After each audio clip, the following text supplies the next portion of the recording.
ngasi August ki tang kumapan Manipur State Assembly ki session fambagi numit miyam na haifet ngangnaba anduga tha mari muksura aba Manipur ki fibam April ki tang kunipan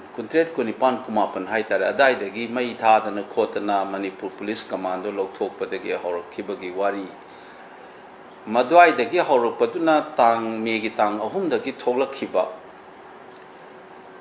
tha mari muksurak laba amukta thokhidriba Manipur gi dadana temase India gi mafam amta su amukta ugidriba maongi irang iho violence sida miyamna thengnariba awa ana Manipur haiba idea amada thawai hakchang masadagi hena nuna laujaba miyam amagi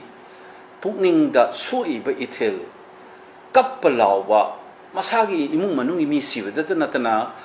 maramdam Manipur da oiri phibam siki khanbada mamittagi mapi ororo ta dana kappa thawai asuk soknaraba matam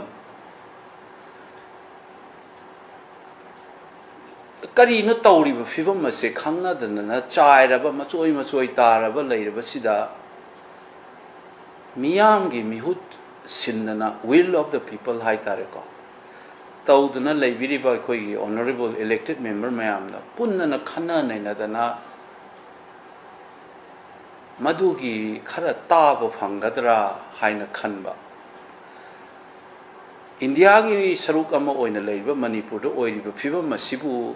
khana nainadana tawgadra haina khanai khanade madugi penba pendaba nungaitaba nungangba poktuna leiriba maraksida isagi on assembly da bawbada khonjel taba phangdabagum tawbagi potse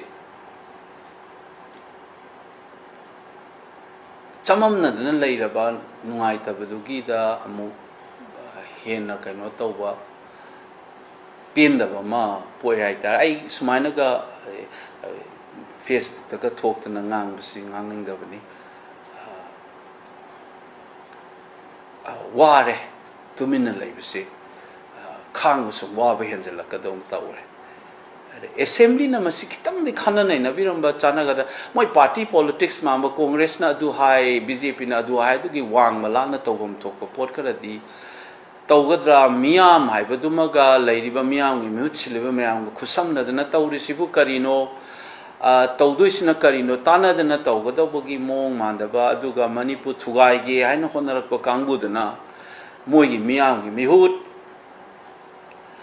adagi michamgi space ta leiriba civil society khulai paiba kangbu oja dana Manipur ngakani na leiriba aikoigi kangbu sidana madu magi mami tadabugu mamma tawbasi thoiba irang amukta tawgidriba phibam siga karino haibasi khanbada aino tawre khara lure nungsu nungaite sawbusu sawninge the assembly ema leiraga di khanabam thoktrane ai khoisibo natraga thokpirak aga mayam se ai khoi budi kaisu leiba mi nate da michamni oza masa moiraga sum minam da leira kan pendabagi sum khara ngangmane na khanbiraga su mayum mai kai leita na changbam chawum leita na leiriba kangbu gi awaba Manipur gu nuksiba kanguna kai gi dore haine effectively huji hapana hai sabani security mayam yarga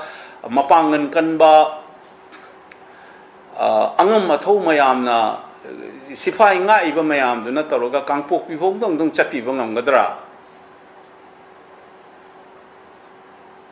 akhoi Manipur gi lamne dana kilometer khara khaktani kangba yobo ngamgi dro churan champu yoraga mayam sigi pot mayam sta khoi na tawri se karino sene was what is that we are today 4 months sida tumin na leinaraga karino khoi na tawri se haibagi potche masi I think miyam kanmam thoi masi sumna I dana ngangum thokpane na ngang ini mayam longning balo khaning bada khanbiu ka shukai de micham moina haijabagi wani luching ba yaudaba machoi taba miyam na masa na khulai para masa ngak thok cha leire mi no oida pa da haijal pasu karim ta su khumangam de thok lei ba newspaper da home secretary oiram mana Indian state na maitai da support tawe kadai da tawri ba support no Indian army ge Assam rifle ge lady men complain tawri sna kadai bok chumi no mata ta de aduga higher ga na Indian state sina maitai da mateng pangena sadora ka ni sona kanana lawu u da no main kapsel na ma su si hai ngasi sibu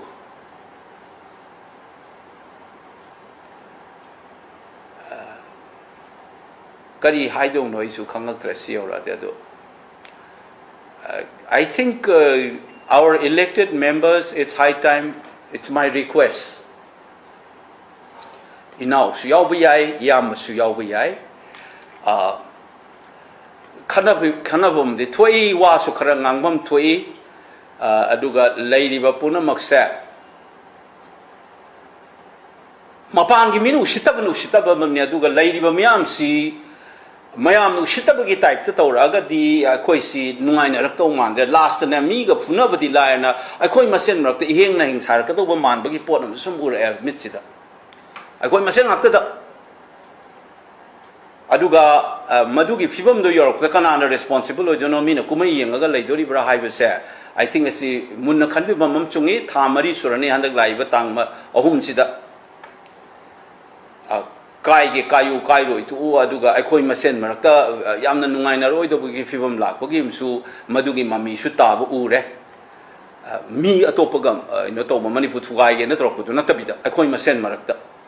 machoi tare se mase to da ba pai ai gi appeal haizo waire ga di angam mathau leipa ki luching ma mayam chingna miyam le risiga amata akhang ai bureaucrat retire to bodigi leiba college university MU ga na leiba mayam do kokhat laga openly we nganga ra kai khoina lobda ba fire ma loba sa masi loba ma to assembly do na phare khan bi audra ga khana audra ga su ai gi mot matung ina di politician mayam loi thok pi ro aduga civil society university oza mayam pull up kauraga ai ko gi fire se phong na kangjai bungda assembly da manung na natabi da kangjai bungda ra khuman lampak stadium da ra achobo meeting ama sinbi ra ga politician singa miyam gi oiba assembly ama tang sinbi yu tang ahum sigi mamang da handa ke assembly do natta ba tongan mama aduga Manipur ge marai bak se maduna lepcha da suno haibasi id hiding e masi yor agadi assembly amokta sembi khuman lampak ta akoi chu tike ka aga thoksarak ke Manipur da leiba mapan pen da mayam phamin rakanda mayam akoi no log do bo firep se kari no haibase political party ki representative sing yaubiu politician no yaubiu CSO kari kala noin to roga khuman lampak te assembly amatang kobiu aduga firep amte lausi kumai sum yang ngami su pangsi da siba aduga imphal de kilometer tra nga kun lan manga mukta bida sum umjal laga leibagi phimam sidi yam thina soe masidi masi tawdana ba ekoi ai gi appeal matung na di akhang ai mam to kokat piraga assembly amakak tang simbiu khuman lampak ta yaraga di ngasi ai na haijari se ai Manipur da tabi riba Ming uraga di nukning ngani ai Facebook su mapan gi miaw in hangi do ina ata sigo zabi monchen ngang se kai no na atopa mina so dum handorin ni adu ketang khan biu please call a public assembly in Khuman Lampak mayam amta khanna biu Manipur gi retired bureaucrat Manipur MU gi waza kari kara loin ka biu CSO gi kari gi loin ka uraga politician mayam sum te yaw biu muktadi punna muktadi lepna si aduga laibak yang narasi masih fibam si oraga di Manipur gi firep si kadai chatori no haidugi tang takpa aseng mamadu khangdok ko matam poire bra haibasi aidi khanjai masi mayam jengbiu aduga masi gi hau se sumai sum chat le raga di akhoi masen do ina fibam yam sukna ra ani masi oraga di